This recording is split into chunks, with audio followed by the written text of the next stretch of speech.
Merci, Monsieur le Président. Thank you, Mr. Speaker. It's a great honor for me today to join in the debate, the crucial debate on our democracy. Today, we have a very important opportunity. If the government accepts the NDP's proposal to strike a committee where the Liberals would not hold a majority. That's extraordinary. It's a parliamentary committee to study various ways of reforming our federal voting system and to make a recommendation by December 1st. This is really important work, and I'm anxious to get started. Watching our debates in this place since the Honourable Minister of Democratic Institutions first put forward a version of this motion, and for a while it began to remind me of the 1969 peace talks in Paris to end the war in Vietnam, where the talks couldn't begin until they finished arguing over whether the table would be square or round. Although the issues are of really large significance to us as parliamentarians to make sure the committee will have legitimacy, I can imagine for many Canadians watching this, they're wondering when are we going to get on with the work of getting rid of a perverse voting system and stop discussing how many members and what rights we all have. For myself, as the only member of Parliament here on behalf of the Green Party of Canada, I am, of course, here as a Green Party of Canada Member of Parliament. I'm not here as an independent. That's recognized. But as my honourable friend from Skeena-Bulkley Valley just pointed out, those of us in parties fewer than 12 are not considered in the House process as quote-unquote recognized parties. So it's a bit confusing. I'm a recognized member of the Green Party in this place, but I'm not a member of a recognized party. It is not unheard of. As a matter of fact, it's quite common for members of smaller parties to be admitted to committees, particularly, and there was a time when the NDP went down to 9 seats, and in that circumstance, many members of the New Democratic Party served as full members of various committees in this place. There have been independents who've also served as full members of committee. So I had been, of course, willing to serve because I have to say I think the work of getting electoral reform is far more important than any other aspect of the committee.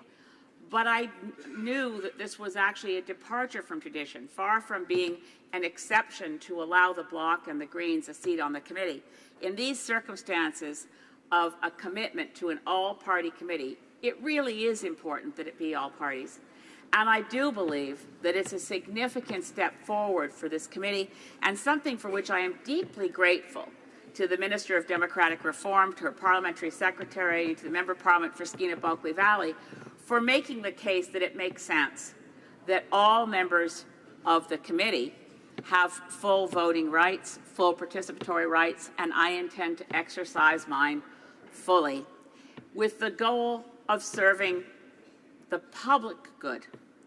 I absolutely declare, and I know that given partisanship in this place, it may be hard for people to believe it, but I do think I am the most nonpartisan leader of a federal political party. I absolutely commit to having an open mind to the various forms of voting that we will study on this committee. It's critical that we have a committee that inspires the confidence of Canadians by starting out in a nonpartisan fashion with all parties willing to support the process. And I do hope that our colleagues in the Conservative Party will support this motion. We now know that the Liberals will support the motion, the NDP, it's their motion, and the member for Skeena-Bulkley Valley accepted quite graciously the amendments put forward by the Minister. Certainly the Green Party supports the motion, and I hope that my friends from the Bloc also support the motion. So it would be important for this committee to start out the way we intend to go, for the Conservatives to set aside whatever qualms they may have. And I want to emphasize, particularly to my friends in the Conservative Party, that it is quite extraordinary for a governing party with a majority of votes to voluntarily relinquish that majority. I don't think that should go without mention. We have a committee of 12 people, and this is the formula as put forward by the New Democratic Party, that puts this committee forward on the basis of what this Parliament would look like had we had fair voting in the last election. It's an essential point of principle. If we didn't have first past the post and false majorities, such as the false majority of the previous Conservative majority at 39% of the vote, or the false majority of our current Liberal government with 39% of the vote, if not for the first past the post voting system and its infamous reputation for perverse results, the Parliament would not have the configuration it now has. So this is really historic, and it does suggest we can go forward in a spirit of nonpartisanship, that the governing majority party has voluntarily relinquished their majority on the committee so that it's 5 Liberals, 3 Conservatives, 2 New Democrats, 1 Bloc Québécois member, 1 Green Party member. That's a very good start. Now we have a lot of work to do, and I think the first job of all of us as parliamentarians who passionately believe that we must ensure that the Liberal election promise, now enshrined in the speech from the throne, is actually achieved. That commitment to ensure that 2015 is the last election held under first past the post, even as we go forward to study those methods of voting, those systems around the world that are far more democratic, far more inclusive, build consensus, and change the way parliaments have functioned to actually achieve better results all around the world. I think even before we go forward to start studying those, it's important to keep explaining why first past the post and any other majoritarian voting system, and that would include ranked or preferential ballots, why they so fall short of meeting the basic understanding that every Canadian has of what real democracy is. Surely, every Canadian has a right to know that their vote will count.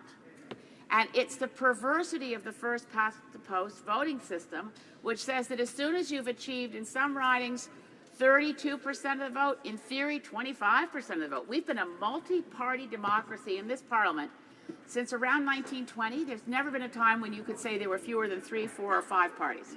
We've been a multi-party democracy with a 2-party voting system for almost a century. That's a century too long. So what happens is when you achieve, say, 25, 30% of the vote, but you're the winner in that riding, it's winner take all. So 70% of the votes just don't count. This contributes to voters feeling if they live in a so-called safe Liberal riding, but they're a Conservative, or in a safe Conservative riding, but they're a New Democrat, it contributes to people feeling as though there's really no point in voting. My vote just isn't going to count. Yeah, everyone knows the sayings. You could run a goat in a red sweater in that riding. Wouldn't matter. They'll win. You could run a dog in a blue sweater in that riding. Well, taking away from animal rights at this point, we go back to people. The reality of this is that it contributes to lower voter turnout. So it's not as a matter of opinion, but as a matter of empirical research, looking at democracies all around the world, we know that there's a significantly higher voter turnout when people realize their vote counts. The effectiveness of a vote is not in question if you're under mixed member proportional, single transferable vote, any one of a number of hybrids of those systems. So first past the post is the only voting system available to us, as well as ranked ballots, where a minority of the public can elect a majority of the seats.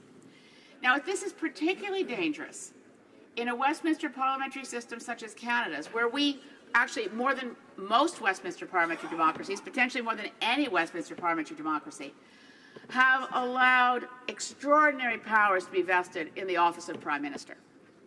Even more than in the UK or in Australia, where their parliamentary caucus can replace the Prime Minister between elections.